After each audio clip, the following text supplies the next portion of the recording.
Welcome back to the Reset Mantra with me, Sabeena Maharjan. Hope everyone's doing well.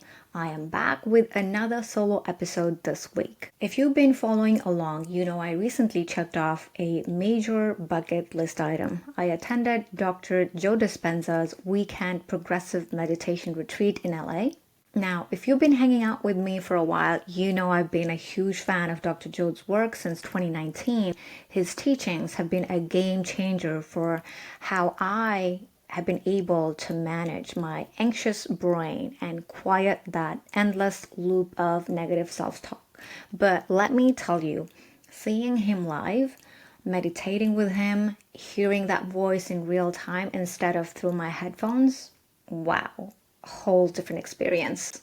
But here's something that surprised me. Dr. Joe has this really fun, light-hearted side that you don't always see online. He was cracking jokes, dancing a little, yes, really, and bringing this beautiful energy to the entire room. It made me love his work even more. But here's the real talk. Attending this retreat made me question my own healing journey.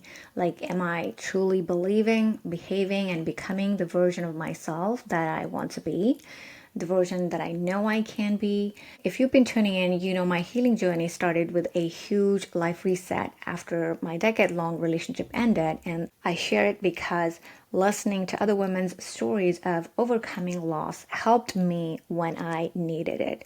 It showed me what was possible. And now here I am sharing my own version of resetting and rebuilding life in 30s. So, as promised in one of my previous solo episode, I promised you guys that I will be sharing some of the takeaways, lessons, experiences from this retreat. So let's get into it. Here are some of my biggest takeaways from the retreat, things that made me feel better. And hopefully something here resonates with you too. Ready? Let's dive in. All right, let's get real. If you've ever found yourself lying awake at night, replaying the past, questioning your future, feeling stuck in loops of self-doubt, I see you. I've been there. And if you're in your late 20s or 30s, the pressure can feel overwhelming. Career, marriage, timelines, society placed on us before we even had a say. It's like we're running a race no one told us we could opt out of. That's why I went to Dr. Joe Dispenza's retreat to go deeper into the work of rewiring my mind, breaking free from old patterns and learning how to create my future instead of just surviving my past. So today I want to share the biggest takeaways from this weekend that hit me hard. Lessons that can shift the way you see yourself, your healing, and your future. Number one, according to Dr. Joe, knowledge is for the mind, experience is for the body. We've all read the self-help books, saved the Instagram codes, nodded along to inspiring podcasts. But here's the truth. Just knowing something won't change you. Living it does. Think about it. You can know that you need to set boundaries, but until you actually say no and sit with the discomfort of disappointing someone, it's just a theory. You can know that you deserve love, but until you actually walk away from a draining situation, your body is still wired to accept breadcrumbs. And change does not happen in the mind. Change does not happen in the mind. It happens when your body experiences something different. Number two, if you're not being defined by a vision of the future, you're left with memories of the past. So let's talk about breakups, career setbacks, childhood wounds, right? It's easy to let past experiences define us. I'm bad at relationships. I'll never find love again. I'll always mess up. Those narratives play on repeat because our brain is wired to cling to what it knows. But here's the thing. Your past is not a prophecy. Dr. Joe says that neurons that fire together wire together. Meaning, if we keep thinking the same thoughts, we keep feeling the same emotions, and we keep repeating the same patterns. So ask yourself, are you waking up every day letting your past dictate who you are, or are you waking up as the version of yourself who is building a new future? Because if you want a different life, you have to start thinking, feeling, and acting like the person who already has it. Number 3, a belief is just a thought you keep thinking. Let's dismantle some of the limiting beliefs we've been handed, shall we? If I'm still single in my 30s, something is wrong with me. If I switch careers now, I'm starting over too late. If I set boundaries, people will leave me. Lies, all of them. Those are just thoughts that have been repeated so many times that they became beliefs. But the good news, we can replace them. New belief equals new voice. If you've ever remembered a painful memory and felt your heart sink or tears well up, that's proof of how powerful your brain is. It doesn't know the difference between real and imagined. So flip it. Imagine your future self. Picture her walking confidently into a room, radiating joy, feeling loved, and at peace and thriving. How does she stand? How does she speak? What does her life look like? Your brain will start wiring itself towards that reality.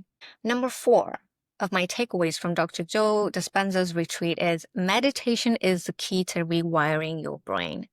This is where the magic happens. Dr. Joe's meditations don't just relax you, they reprogram you. He uses breathwork and focuses on energy centers, or as we call them in East, chakras. When you're overthinking, your energy is scattered.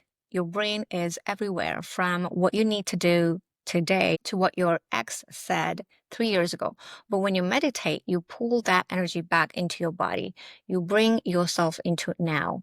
And where your attention goes, energy flows. So if you're always focused on lack, on what you don't have, who you lost, what's missing, guess what? You're reinforcing it. But if you shift your focus to who you're becoming, your energy starts moving towards that reality. Number 5, just because you have a thought doesn't mean it's true. Our brain is literally a story manufacturing machine. 50% of what we recall isn't even accurate. Let's say you grew up in a household where you felt unseen or unheard. Now, every time a friend doesn't text you back, you spiral into, they don't care about me. But is that true? Or is that just an old wound making you see things through a distorted lens? You have to analyze your thoughts, pick and reject them like you're shopping for the highest quality ingredients for your mind. Because your thoughts, they are literally your brain's pharmacy. They release chemicals that dictate how you feel. You change your thoughts, you change your chemistry, and then you change your life. Number 6, leave space for the unknown. It's where the magic happens. We're obsessed with control. When will I meet the right person? When will my career finally click? When will life start feeling easier? Dr. Zhou teaches that we have to stop obsessing over when and how things will happen. Instead, we have to focus on being in the right energy and trust that the universe will handle the rest.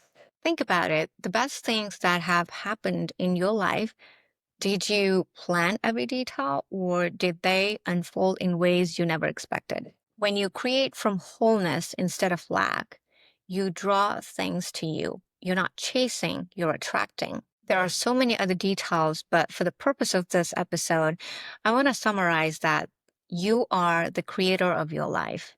Everything is energy. Everything. The version of you that is thriving, in love with life, successful, at peace, she already exists.